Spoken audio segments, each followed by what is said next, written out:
되셨습니까?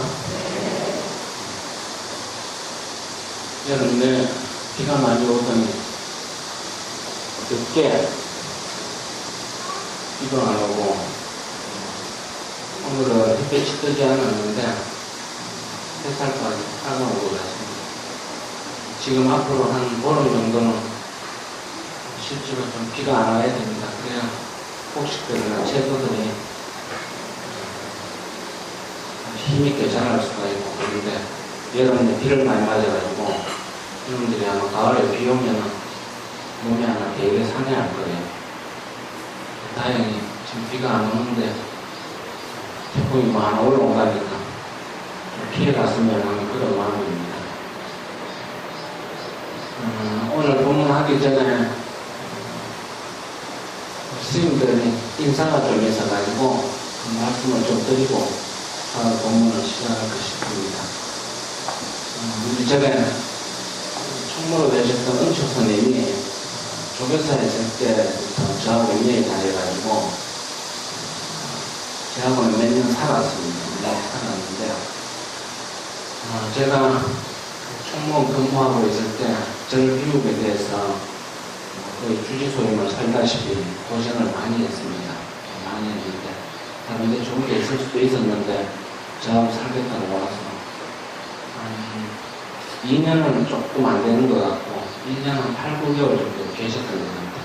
스님이 성격이 아주 활달하시고 성경에서 생각이 굉장히 강직한 분이라서 신도님들과는 조금 불편스러운 분도 계셨고 그런 스님의 성품이나 모습이 좀 좋았던 아마 신도님들도 계셨을 겁니다. 스님이 조교사 살면서도 한 5년간 소임을 살아서 좀 지쳐 계신다고 해서 소임을 좀 바꾸게 되었습니다. 은초 스님은 당분간 좀 만행을 하고 또 미국 불교에 관심이 많아가지고 미국 한번 갔다 오겠다고 하니까 거기서 만행하는 게 여의치 않으면 다시 수국사로 왔으면 좋겠다 말씀을 드렸고 신임 총무스님을 저는 모셔왔습니다. 모셔왔으니까 은초 스님이 고생하셨다고 여러분들 은초 스님 계시진 않지만 박수 한번 쳐주세요.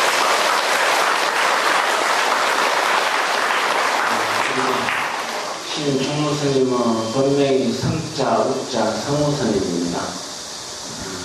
스님은 상가대학교 졸업하고 송광사에서 송광사 아시죠? 송광사에서 스님들 가르치는 강사를 하시다가 얼마 전에 조교사의 교육국장으로 강의를 하고 계시다가 수국사로 왔습니다. 성품도 아주 온화하시고 강의도 잘하시고 또 저하고는 인연이 좀 별다른 인연을 가지고 있습니다. 그러니까 여러분들이 총무스님 잘 모시고 총무스님 열심히 일해달라고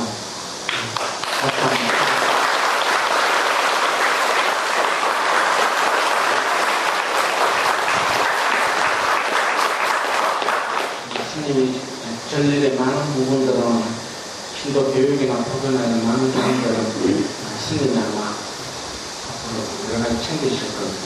애로사항이 그냥 스님한테 그렇게 말씀하시고 저번 백중날 날씨가 더워가지고 내가 그날 깜빡했는데 백중 기도 때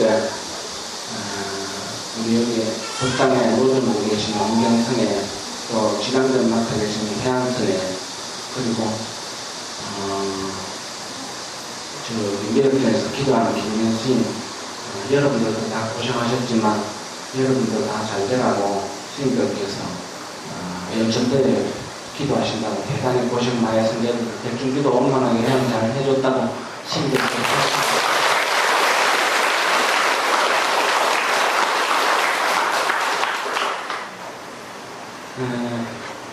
지금 스님이 새로 오셔가지고 원래 오늘 좋아하는 날 신도의 여러 가지 내용들을 다 정리해가지고 발표를 하려고 했는데 신 총무스님이 한 일주일만 시간을 좀 더 달라고 해가지고 이번 주까지 정리를 해서 아마 다음 주 중에 아마 그 내용을 저희들이 다른 방법으로 좀 공개를 할 생각입니다. 신도에 관련된 부분들은 오늘 자세하게 얘기하지 않더라도 신임 총무스님 내용을 좀 숙지를 하는 것이 혼선이 적을 것 같아서 시간을 한 일주일 더 드렸습니다. 짐을 옮기고 스님이 빠져나가고 이렇게 급하게 오시게 돼가지고 그렇게 돼서 여러분들 좀 이해하시고 오늘 날씨도 더우니까 법문을 좀 딱딱한 것보다 좀 사적인 법문을 좀 할까 싶습니다. 괜찮겠죠? 네. 사적인 거라고 해서 내 러브 스토리도 아니야. 신행생활과 관계된 거니까. 제가 승려생활 하면서 많은 신도분들을 만났습니다. 많은 신도분들을 만났는데 그 신도들 중에 제 기억에 남는 신도분들이 몇 분 계십니다. 아마 그분들은 저하고 가진 인연이 좀 남달라가지고 지금도 한 번씩 생각이 나고 아마 다음 생에도 인연이 이어질 아마 그런 분들이 가능성이 높을 것 같아요. 그런데 기억에 남는 신도분 몇 분 얘기를 여러분들에게 좀 들려드리고자 합니다. 저번 달에 제가 존경했던 큰 스님들 얘기를 세 분 드렸는데 오늘은 두세 분 제가 기억에 남는 신도분들 얘기를 좀 드리려고 합니다. 물론 스님과 신도의 관계는 여러분들이 잘 명심하셔야 됩니다. 실제로 좋은 훌륭한 스님을 만드는 것은 그 몫의 상당 부분이 신도들한테 달려 있습니다. 스님들이 본인의 개인의 어떤 의지나 이런 것도 대단히 중요하지만 신도들의 역할도 대단히 큽니다. 또 반대로 좋은 신도를 만드는데 스님의 역할도 대단히 큽니다. 이 관계는 서로가 굉장히 존중돼야 될 그런 관계입니다. 제가 신도님들한테 하면은 남 허물, 신도들 허물하지 말고 다투지 말고 특히 스님들에 대해서 신도들 얘기하는 건 큰 부업 짓는 겁니다. 그건 제가 얘기한 게 아니에요. 삼보를 비방하면은 바라입자라고 부처님이 경전과 율장이 말씀하신 내용이에요. 그런 내용을 너무 쉽게 생각해 신도들이. 훌륭한 스님을 잘 모시면 이 사바식에 훌륭한 보살과 훌륭한 수행자와 훌륭한 부처가 많이 생기는 겁니다. 여러분들이 잘 모시면은 스님들이 혹시 평생을 승려생활 하면서 어떻게 꼴꼽기만 살 수가 있겠어요? 내리막길 도 있고 오르막길 도 있고 슬럼프도 있고 착상할 때도 있고 공부가 잘 될 때도 있고 공부가 안 될 때도 있고 그래요. 그럴 때 여러분들이 기다려주고 스님들에게 힘을 보태주고 이렇게 하면 훌륭한 스님들이 많이 나올 거예요. 그런데 잘못했을 때 생각나는 대로 그냥 툭 얘기하면 스님들이 상처를 안 받을 수가 없어요. 신도들도 스님들이 뭐라고 얘기하면 상처를 받잖아요. 좋은 신도와 좋은 스님은 서로가 좋은 신뢰감과 교감이 있을 때 가능한 거니까 그래서 스님들이 도덕적으로 대단히 중요한 몫을 본인이 가지고 있어야 돼요. 도덕적인 것을 부분을 수행적인 것을 스님들이 잃어버리고 그 원칙들이 깨어지기 시작하면 신도와 스님들의 관계가 대단히 어려워지는 상황이 옵니다. 그래서 여러분들도 노력해야 되고 스님들도 노력해야 되지만 어찌됐든 그 와중에 제가 승려생활 35년 하면서 저하고 제 기억에 남는 몇 분의 좀 특별한 신도분이 계세요. 그분들에게 오늘 좀 편하게 좀 들려드리려고 합니다. 제 마음속에 있었던 내용들이고 제 마음속에서 인연을 가졌던 분들의 얘기지만은 그게 또 여러분들의 얘기일 수도 있을 거라 생각이 듭니다. 첫 번째 얘기입니다. 제가 제 속의 나이로 보면 우리 여기 지금 앞에 앉아 계신 노부살님들이 저한테는 다 어머니 뻘 되시는 분들 몇 분 계실 거예요. 연세가 그렇게 많지가 않습니다. 절집안 인연은 제가 오늘 35년이 되었는데 제가 장가 갔겠어요 안 갔겠어요? 장가 못 가봤어요. 못 가봤는데 주례는 제가 정확하게 해야하긴 하지만 아마 110번에서 한 120번쯤 주례를 썼던 것 같아요. 많이 썼죠? 주례 전문사가 아닌데 그 정도 썼으면 일반인으로 대단히 많이 쓴 거예요. 많이 썼는데 제가 첫 주례를 섰던 사람의 얘기입니다. 그때 제 나이가 대단히 송구스러운데 20대 중반이었어요. 그런데 저희 은사 스님이 제가 하도 목탁을 안 주려고 하고 선방에만 다니려고 하니까 당신이 결혼식 날짜가 뭐 누가 온다고 얘기를 했는데 나보고 전라도 쪽으로 어디 당신 피해를 해서 하도 그런 걸 안 하려고 하니까 해제해가지고 와도 그냥 광문걸 잠그고 앉아가지고 맨날 도망가는다고 백만치가 먹고 이러니까 굉장히 보기가 싫었을 때 아마 지금 생각해보니까 밉상이에요. 밉상인데 근데 그 분을 결혼식을 하게 됐는데 나는 어떤 분이 결혼하는지도 모르고 주의스님이 안 계시니까 선생님이 안 계시니까 제가 마성자다 보니까 할 수 없이 주례를 이제 부랴부랴 하게 됐어요. 하게 됐는데 평생 주례도 해본 적도 없고 결혼식이란 걸 저기서 해본 거 본 적도 없어. 그때는 출가한 지가 몇 년이 안 돼가지고 그러니까 이제 성문어봉을 갖다 놓고서는 막 이거 어떻게 해야 되는가 이제 살펴보고 또 옆에 저 주의스님한테 이제 여쭤보고 해가지고 이제 하는 종교적 의식은 이제 다 이제 숙지를 해서 근데 결혼식 당일이 되었어요. 당일이 되었는데 신랑 신부 쪽에 이제 올 거 아니에요. 오는데 신랑 쪽에 사람들은 그 시골 사람들이 바글바글바글바글 있는데 신부 쪽에는 신부하고 신부 친구들 몇 명만 있는 거예요. 내가 결혼에 상식은 신랑 신부 쪽에 많이 와가지고 이렇게 다 즐겁게 해야 되는 건데 분위기가 영 이상해요. 그래서 보통 이제 들어오시라고 해가지고 이제 결혼식을 시작을 하게 됐는데 남자분이 손을 이렇게 한쪽은 양복 밖으로 분명히 나와 있는데 한쪽 손이 이렇게 끝만 살짝 보이는 거예요.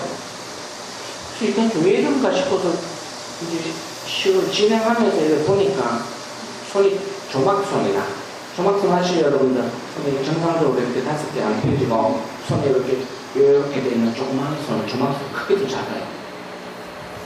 근데 여자는 그냥 평범하게 생겼고 한눈에 봐도 그 당시로 배운 여자 같았어요. 그러니까 대학교를 졸업한 여자 같았어요. 그러니까 30년이 더 지난 세월에 대학교를 지방에서 졸업했으면은 많이 배운 사람이에요. 그렇죠? 우리 노고살님들 지방 사시는 분들 중에 그때 대학교 졸업한 분들 몇 번 없을 거예요. 서울에 계시는 분들. 그 친구가 한눈에 봐도 알 수 있어요. 친구들은 배운 사람 같고 여기는 완전 시골 무지랭이 집안입니다. 신랑 쪽은. 신랑 쪽은 전부 다 동네 사람이든 친척이든 그 부모들이든 다 입이 막 다 벌어져 있고 신부 쪽은 친구 몇 명이 왔는데 전부 다 여자는 필요로 쳐다보고 있어요. 근데 이 상황을 설명을 안 들어도 뭔 상황인지 알겠죠? 신부 쪽은 부모들이 결혼을 다 반대하시고 신랑 쪽은 입이 찢어지는 그런 상황의 결혼식이에요. 굉장히 슬픈 결혼식이에요. 그렇죠? 그래서 결혼식 주례를 다 했어요. 다 했는데 지금도 생각나는데 그날 아마 몸무게가 한 2kg는 빠졌을 거예요. 태어나서 결혼식 주례를 처음 하니까 주례사를 지금 같으면 말로 다 할 건데 그때는 태어나 처음 하니까 주례사를 감시에 적었어요. 적어가지고 그 주례사를 이렇게 법당 테이블에 이렇게 올려놓고 주례사를 읽고 있는데 초여는 아마 늦은 그쯤 됐을 거예요. 초팔 지나오는 싶으니까 바람이 싹 불어가지고 주례사 되는 게 팔아나게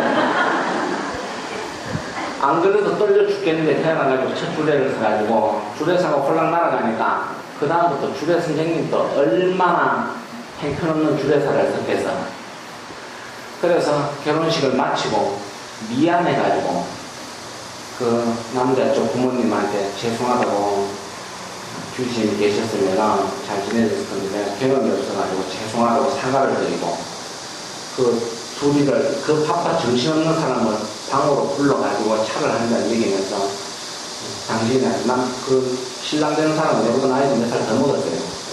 내가 당신보다 어린 사람이 주례에서 대단히 죄송한데 저래서 하는 거니까 이해하시라고 그러고 오늘 내 주례 잘못해서 죄송하다고 열심히 잘 사시라고 이렇게 얘기를 했어요. 그런데 제가 그때만 해도 굉장히 사람이 좀 단아하고 이렇게 좀 진실되게 보였던 것 같아요. 요새는 좀 진실되게 안 보여요.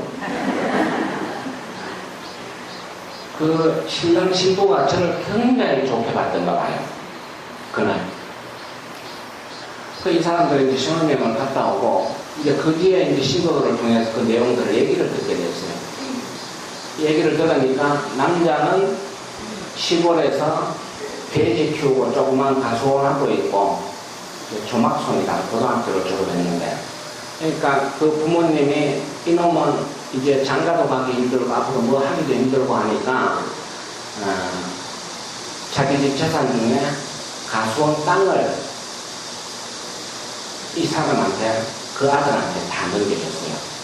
그리고 집하고 그 부모님이 시골로는 좀 분홍이었는데 그 시내에 있는 집하고 뭐 건물 하나하고 그거는 이제 그 형님한테 넘겨주고 그때만 해도 그 시골의 가수원은 땅값이 별로 안 했어요. 근데 가수원이 제법 컸어요.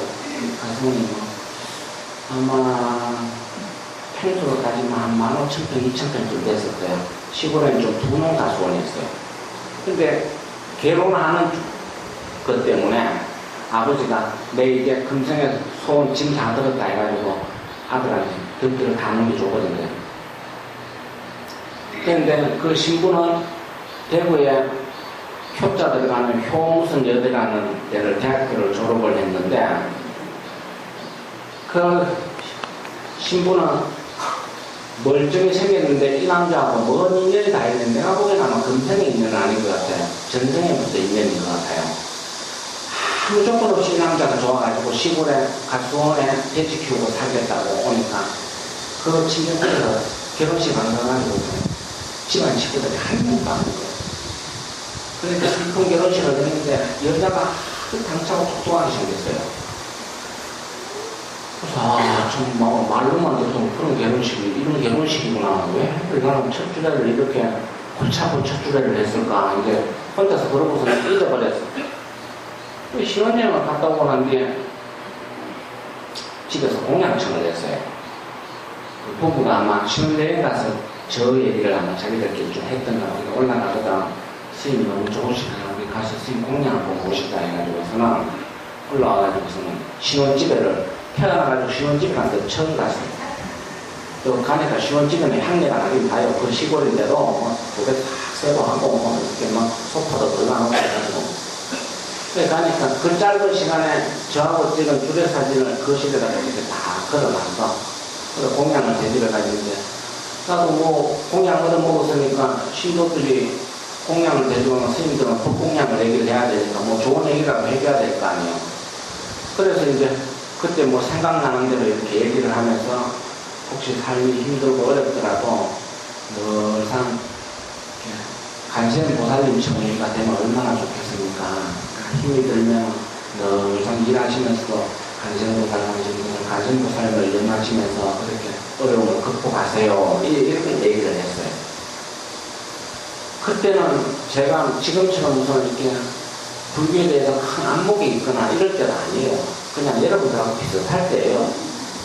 그런데 아는 게 그것뿐이니까 그렇게 얘기해주고 헤어졌어. 헤어졌는데 그로부터 한 8, 9년쯤이 지났어요. 제가 해외사 선반에 살고 있는데 누가 나를 찾아왔다 그래요. 누군가 싶어가지고서 나가보니까 그 얘기해주는 스님이 그 당시에 우리나라에서 제일 좋은 고급차요. 그거를 끌고, 나이도 그렇게 안 들어 보이니까 좋은 차를 끌고 왔다고 그래요. 그래서 제가 아는 신부는 답지르게 가능한 신부들 보인데, 누가 해외에서 만기에 좋은, 그때 그랜저는 제일 좋은 차요. 그랜저 끌고 올 사람이 없는데, 누군가 싶어가지고 떨리는 도랑이를 나갔어요. 겨울이었는데. 도랑이를 본거지 모자를 못 나가니까. 저쯤에 차 옆에 누가 서 있는데 어디서 본 것 같기도 하고 그래요. 그래서 그 사람들하고 생각들, 이미지는 그 사람들 이미지가 떠오르는데 그 부분하고는 생각도 안 들었어요. 그래 그거 가가지고 이렇게 딱 보니까 아이고 내가 첫 줄에 서줬던 사람이야. 깜짝 놀랐어요. 그거 남편이 그 맨날 결혼식 양복을 입으면 굉장히 어색한 사람 있죠. 그런 정장 차림을 안 입어서. 맨날 가수원에서 또 돼지 키우면서 일하는 그 옷 입고 있다가 양복 입어가 본인도 어색해가지고 이렇게 쭈쭈많이 서 있었던 사람이었는데, 이제 제법 이제 때가 딱 나가지고 그런 거 아닙니까? 그래가지고 아유 반갑다고 인사를 하고 이제 일주일하고 선방에서 공양하고 가져왔다고 이제 공양하고 그때는 100만 원이면 굉장히 컸을 때요. 아마 지금 1000만 원 좀 될 거예요. 그때 100만 원이면. 그 100만 원을 대공양하고 가지고 왔어요.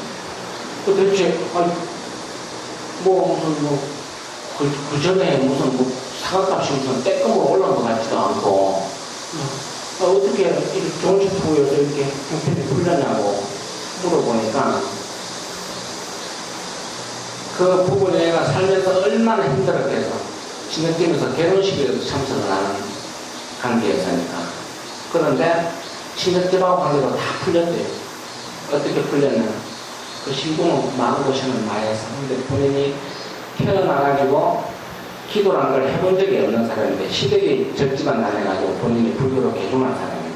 그런데 스님 말에 자기는 그 여자가 교회를 다녔던 사람이었는데 자기가 스님 만나서 그날 차를 마시면서 얘기를 나눴는데 자기 느낌으로는 그 여자 표현에 하면 그리스도를 만난 것 같다고 해요. 첫 느낌이 본인이. 그런데 가는 기도가 뭔지도 모르고 힘들고 일할 때 가는 기도를 그렇게 열심히 했대요. 열심히 했는데 그 가수원 땅을 그 똥꿈 땅이요.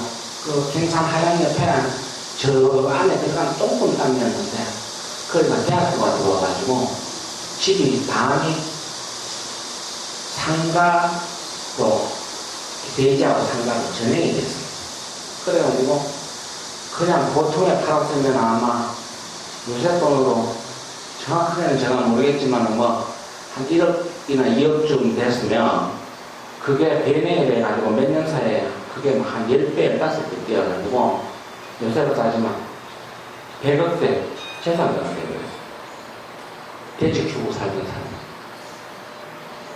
가수원에 그 부모님이 손 주막서다가 장애인이라고 너는 아무것도 못한다고 돼지나 키우고 또 굶어 죽을지 모르니까 좋은 며느리 뒀으니까 그 부모가 그 땅을 줬는데 그 땅이 생전 그거는 좋은 땅도 아니고 가수원도 그렇게 옥초도 아닌데 그런데 그 땅이 몇 년 후에 대학교에 그 마누라가 졸업한 그 대학교가 그 지역에 그 집안에 들었어요.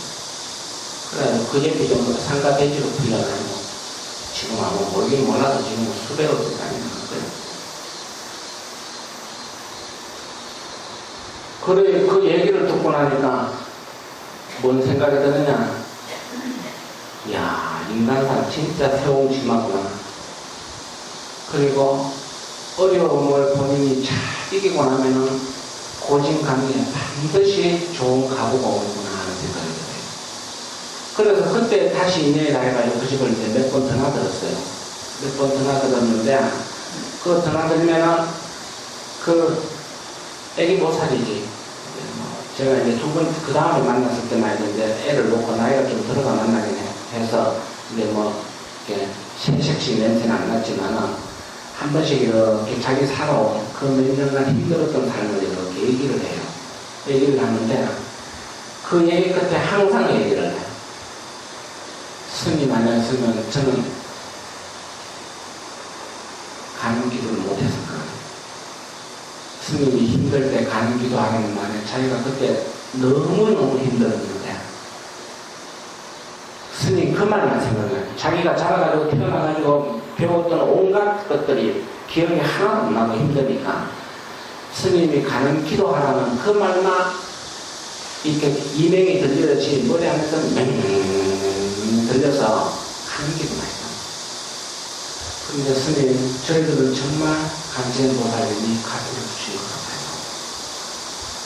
저희들 욕심 안 부리고 좋은 일 하고 있으니 잘 살게요. 제가 만난 신도 중에 제일 어려움을 안 좋게 만난 인연 중에 하나였는데 가장 잘된 신도 중에 한 분이었어요. 서울 올라와서는 제가 지금 못 뵀습니다만 그전에는 한 1, 2년에 한 번씩은 이제 찾아가서 보고해서 이제는 뭐 그 남자도 나이가 이제 한갑이 다 돼가지고 지금 보면 이제 준살이 많이 늘었을 거예요. 많이 늘었을 건데 어찌됐든 그 신도분이 그런 어려운 과정을 거치면서 본인이 기도도 잘 모르고 간센보살이라는 걸 평생 입에서 한번 한 적이 없었는데 먼 인연이다 해가지고 그 어려움을 겪을 때 그 어린 스님, 제가 그때 뭘 알았겠어요. 그런데 그 어린 스님이 얘기한 그 내용이 자기 귓가와 가슴에 늘상 간센보살 기도하라는 게 울림이 오듯이 그렇게 와가지고 간 기도를 열심히 했는데 그 좋은 가피를 받은 것 같아요. 이 신도가 하나 있었고 또 한 신도는 그때보다 아마 그 저녁 거예요. 그 저녁 때인데 저도 연락이 왔어요. 연락이 왔는데 시달림을 가달라고 해요. 시달림을 와달라고. 제가 있는 전에 이제 좀 유력 신도예요. 뭐 신도 회장은 아니지만 그 전에 아주 여러 가지를 챙겨주는 유력 신도. 그걸 왜 그러냐 그러니까 아이고 스님 너무 불쌍한 일이 생겨서요. 제가 시달림이 드릴 테니까 좀 왔다 가세요. 뭡니까? 했는데 시골에서 조그만 양장점을 하는 여자였는데 죽었어요. 죽었는데 집에를 또 가니까 빚쟁이들이 난리가 가보니까 빚쟁이들. 이 여자가 뭐였냐 그러면 양장점을 하면서 그 시골 동네에서 개주를 한 것 같아요. 개주를. 여러분들 개 들어요? 개 해요? 안 해? 나도 해본 적은 없는데 시골 사람들 요새도 개를 많이 할 거예요.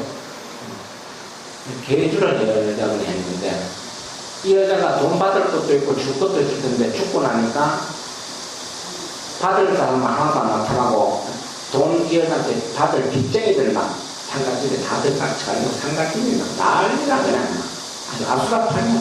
지옥이 따로 없어. 그 지옥의 의미가 더해지는 두 가지 내용이 있었어요. 뭐냐? 남자는 칠삭동이고 남편이. 칠삭동의 남편이 뭔 능력을 가졌는지 자식을 5명을 낳아. 애가 5이야. 그 막둥이는 이렇게 지 엄마 돌아갔는데 이렇게 속내기가 아니고 가지고 고추내는 처럼 막 상가집을 돌아다니고 있었어요. 나는 몇 년 되지도 않아. 이 여자가 뭔 대책으로 금생에 키울 능력도 안 될 텐데 애는 남대로 낳는 거야. 그래가지고 5을 낳았어. 제일 큰 놈이 그때 국민학교 4학년인가 막 그쯤 됐을 거예요. 5학년인가. 그래서 국민학생이었어. 그래 상가집이라고 그냥 연락받고 어디 집입니다 하니까 시골은 대강 뭐 얘기하면 아니까 제가 거기를 찾아 들어갔어요. 들어갔더니 스님 왔는데 아이고 스님 와줘서 고맙습니다. 이리 오셔서 스님 참여 드시고 이런 분 좀 해주십시오. 분위기가 이래야 정상이 아니에요. 그런데 나는 쳐다보는 사람이 한 명이 없어요. 싸움이 벌어져가지고 막 난리가 그냥 막 가보니까 다음 내용을 가만히 옆에서 볼 주머니 들어보니까 돈 빌려준 거 받아야 된다는 거. 그러니까 이 여자가 남편이 칠삭동이니까 금정당기 한 거를 전부 다 자기만 알게 정리를 하고 자기 머리에만 있는 거예요. 그러니까 집안에 이제 거들나기 시작했어. 집안. 그래 남편이라고 해가지고 돌아가신 분 남편 되시는 분이라고 얘기를 하는데 남편이 한눈에 떡 봐도 이게 정상인이 아니에요.